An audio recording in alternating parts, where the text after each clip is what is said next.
सभी छात्रों का हार्दिक हार्दिक स्वागत। आज हम हिंदी व्याकरण में वर्ण विचार के बारे में जानकारी लेंगे। ध्वनि तथा वर्ण जिसका हम उच्चारण करते हैं, बोलते हैं, वे ध्वनियाँ हैं। उनको लिखकर दिखाने के लिए बनाए गए चिन्ह वर्ण कहलाते हैं। हिंदी में स्वरों के दो तरह के वर्ण हैं। पहला है स्वतंत्र रूप से बोले जाने वाले स्वरों के वर्ण और दूसरा है व्यंजनों के साथ मिलाकर बोले जाने वाले स्वरों के वर्ण तथा मात्राएं। स्वर तथा व्यंजन ध्वनियाँ। स्वर वे ध्वनियाँ हैं जिनके उच्चारण में वायु बिना किसी रुकावट के मुख से बाहर निकल जाती है। स्वतंत्र रूप से उच्चारित स्वरों के वर्ण अ, आ, ई, उ, ए, ऐ, ओ, औ। नए स्वर या नवविकसित स्वर। आगत स्वर ओ।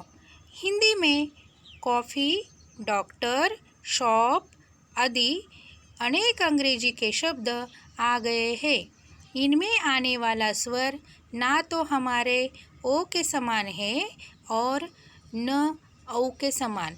विदेशी भाषाओं से आने के कारण इसे आगत स्वर कहा जाता है, जैसे टॉप, कॉल, ऑस्कर आदि। अनुनासिक। हिंदी में नए स्वरों का विकास हुआ जिनके बोलने में हवा मुंह और नाक दोनों से बाहर निकलती है। इन्हें अनुनासिक कहा गया, जैसे अंगीठी, आंसू, आंवला, उंगली। ऊंट, चांदनी, अंगीठी। महत्वपूर्ण व्यंजन ध्वनियाँ और उनके वर्ण। अनुस्वार। यदि अनुनासिक एक नासिक्यकृत स्वर था तो अनुस्वार एक नासिक्यकृत व्यंजन है। इसके उच्चारण में भी वायु मुख और नाक दोनों से बाहर निकलती है, जैसे पंजाब, कंटक, संतरा, चंपक, हिंदी, अंडा। शंख, पंख। विसर्ग। हिंदी की वर्णमाला में विसर्ग को अ स्वर के साथ आहा के रूप में लिखकर दिखाया जाता है, जैसे प्रायः, अंतः, स्वतः, गतिः आदि। संयुक्ताक्षर। हमारी वर्णमाला में क्ष, त्र, ज्ञ संयुक्त व्यंजन दिखाए जाते हैं। इनकी रचना इस प्रकार हुई। क्ष, क जोड़ श, रक्षा, भिक्षा आदि। त्र, त जोड़ र, जैसे पुत्र, मित्र। नवा विकसित व्यंजन अंग ढ, जैसे लड़का, घोड़ा, जोड़ी, मूड़ा आदि। हिंदी की वर्णमाला। पहले हम स्वर वर्ण देखेंगे। अ, आ, ई,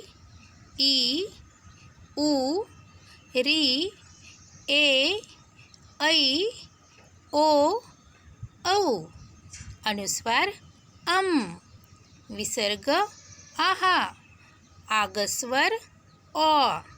अनुनासिक ए, ओ, ई, उ, ए, ऐ, ओ, औ। व्यंजन वर्ण। अभी हम व्यंजन वर्ण के बारे में जानकारी लेंगे।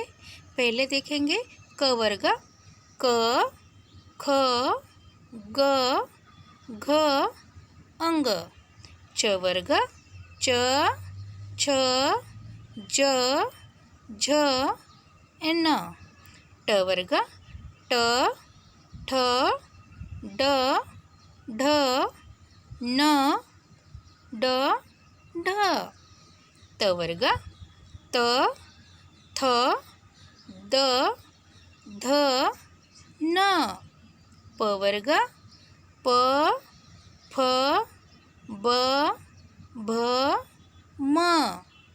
य र ल व श श स ह. आगत व्यंजन ज फ. तो आज हमने वर्ण विचार के बारे में जानकारी ले ली. धन्यवाद.